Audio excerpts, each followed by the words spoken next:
I was told I had something to share, so I'm sharing it. This is Enter Your Reign with me, Nafis Garrett. Welcome to Enter Your Reign with Nafis Garrett. Let's take a moment. So many scattered thoughts, much like the rain that's pouring around you, cascading and filling your environment with nuances of yesterday, tomorrow, and the unknown. Let's just take a moment. I know that often when we see in front of us a shower of rain, it is not one of our first considerations to step forward and or enter into that shower. I believe the connotation might come down to, I don't want to get wet. I think the connotation might morph then into, I don't want to ruin my outfit. I don't want my makeup to run. I don't want my hair to get messed up. But then on the opposing end is a very beautiful notion about this same shower. It's a cleanse. It's an opportunity to remove debris. It's a chance to regain freshness as stagnation produces an odor that only freshness can outdo.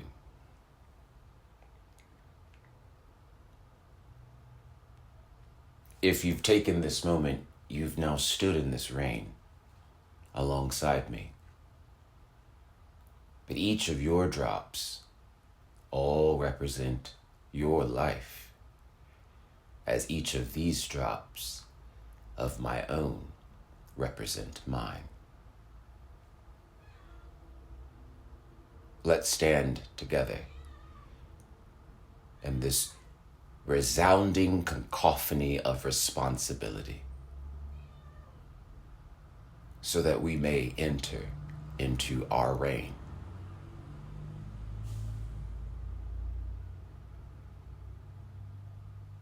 I hope you've enjoyed this moment. Let's see what else the day has to bring. Hey there. Did you have any good dreams? Did your mind allow for you to take any trips or adventures last night? Were there any exciting or terrifying expeditions? Did you have to survive in some cold and dark place? Did you spend a lot of it running?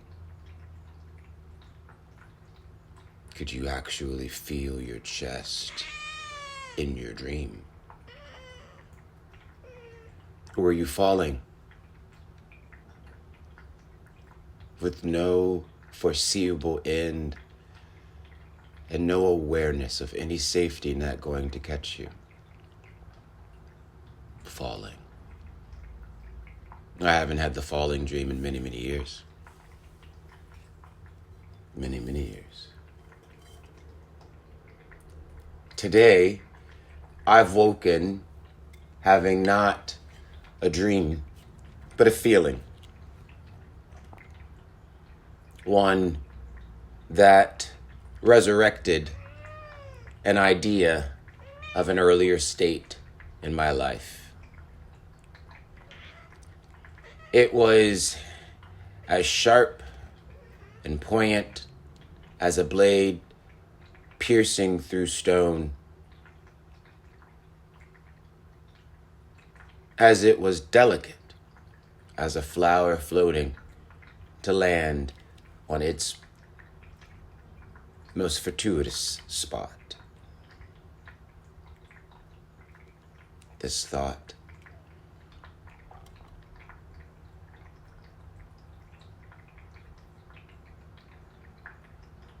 That I am me.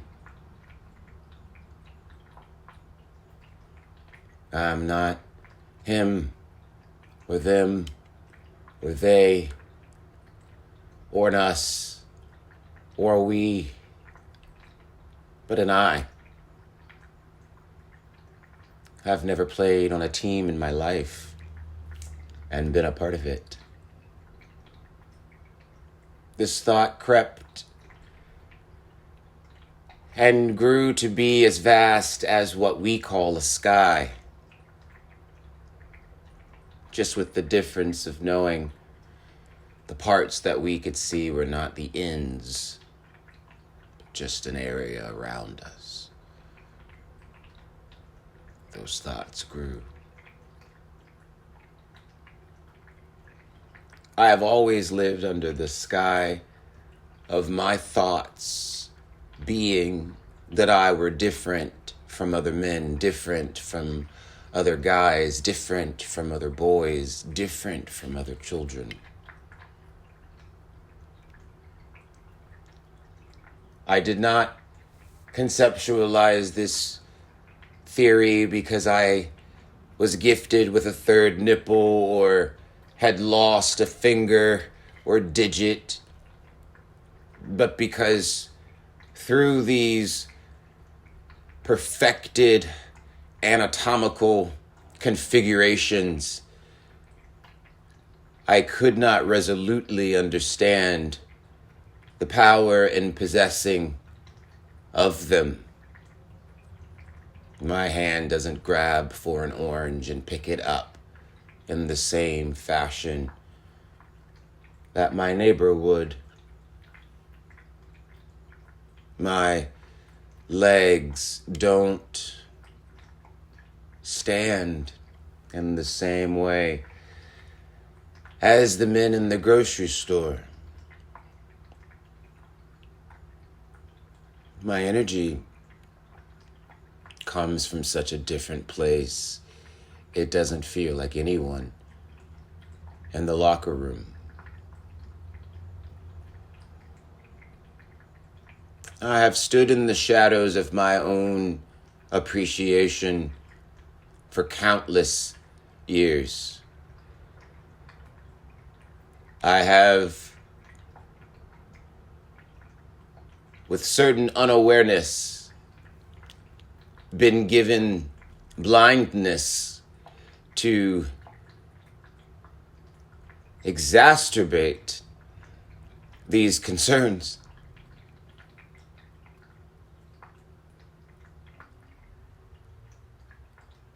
I've only tried to ameliorate what it is I feel through conjunctions and experiences and conversations and moments with myself and the deepest and longest of showers and scrubbing to the brown of me is removed. I have done the thing to try to ameliorate what I feel.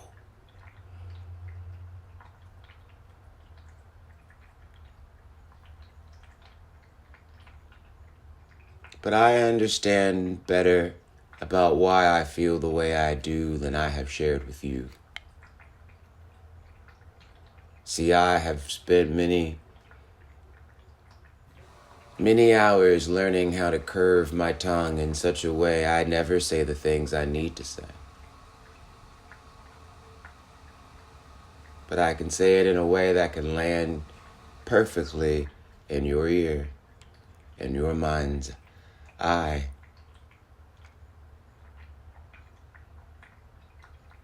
I craft sentences and produce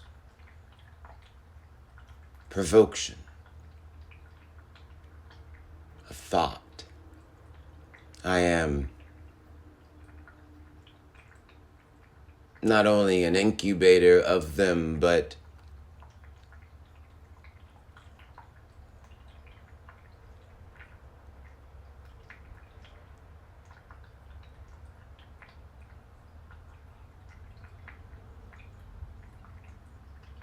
sharp enough to pierce through them as well.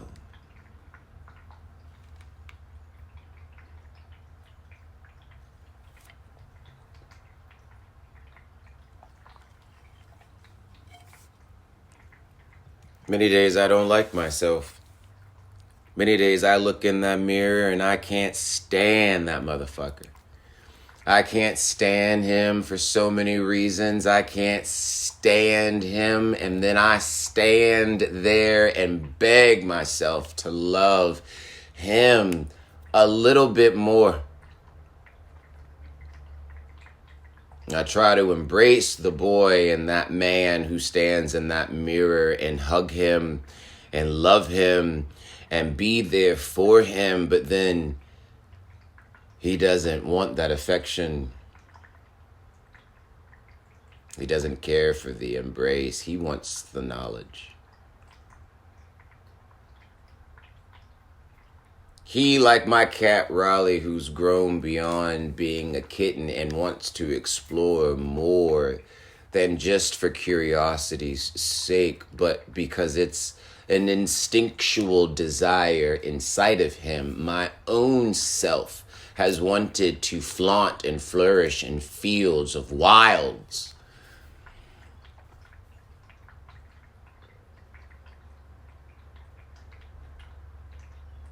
I think I'm playing a different game. I think I'm a part of a different set.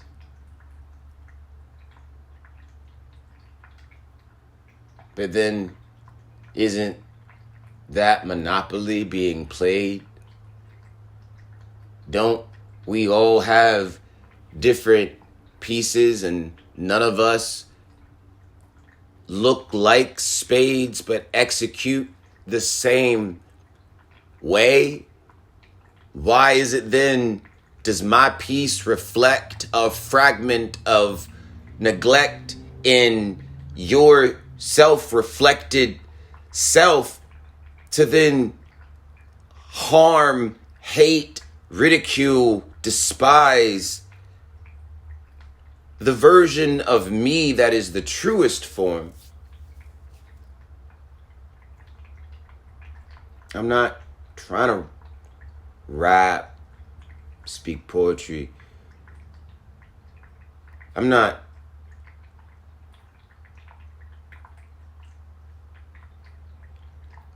looking for a Grammy just yet. I just got some shit I gotta get off my chest.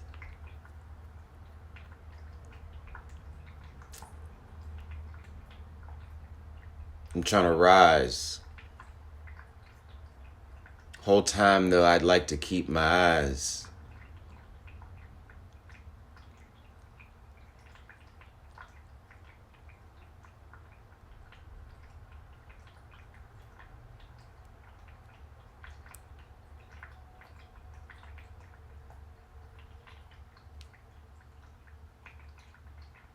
Sit with me.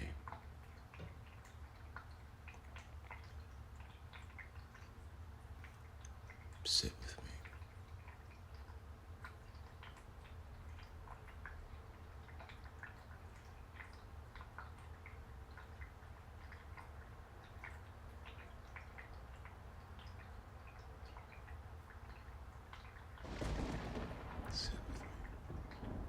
Sit with me.